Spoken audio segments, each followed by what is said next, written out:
Faith leaders divided over a proposed menthol ban. The Food and Drug Administration is considering banning menthol cigarettes, and this is a move that some say would have unintentional consequences and greatly impact minority communities. CBS 46's Zach Summers live in Atlanta to explain more. Zach, good evening.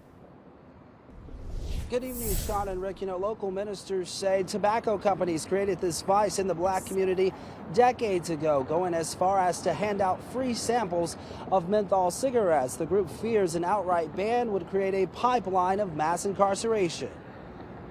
We call it a Trojan horse. Standing in the shadows of the Atlanta City Detention Center, a group of Metro Atlanta clergy were clear on Thursday.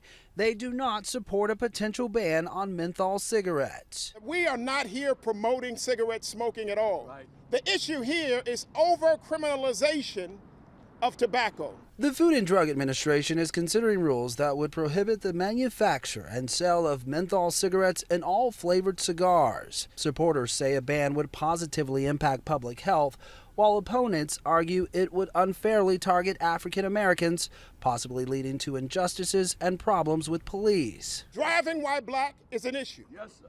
Loving while black is an issue. Yes, sir. Walking the streets while black is an issue. Yes, sir. And now smoking while black will be an issue. Yes, sir. According to the FDA, more than 480,000 people die in the U.S. every year because of cigarette smoking. 85% of black smokers prefer menthol. The FDA estimates as many as 200,000 black lives could be spared if the mint-flavored cigarettes were banned.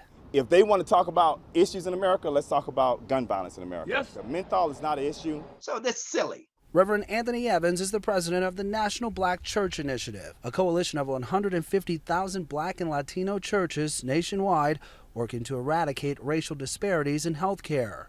The group, along with the NAACP, have sent separate letters to the Biden administration backing the ban. Either you care about the black community or you don't. So we're going to defend the health of African American families. We want to get people off of cigarettes, and we think that the FDA, who has allowed people to become addicted all this time, should help us with campaigns in our community.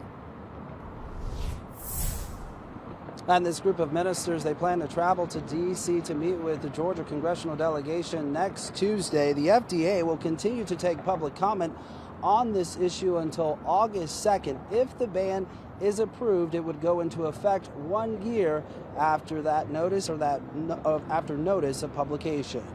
We're live in Atlanta, Zach Summers, CBS 46 News.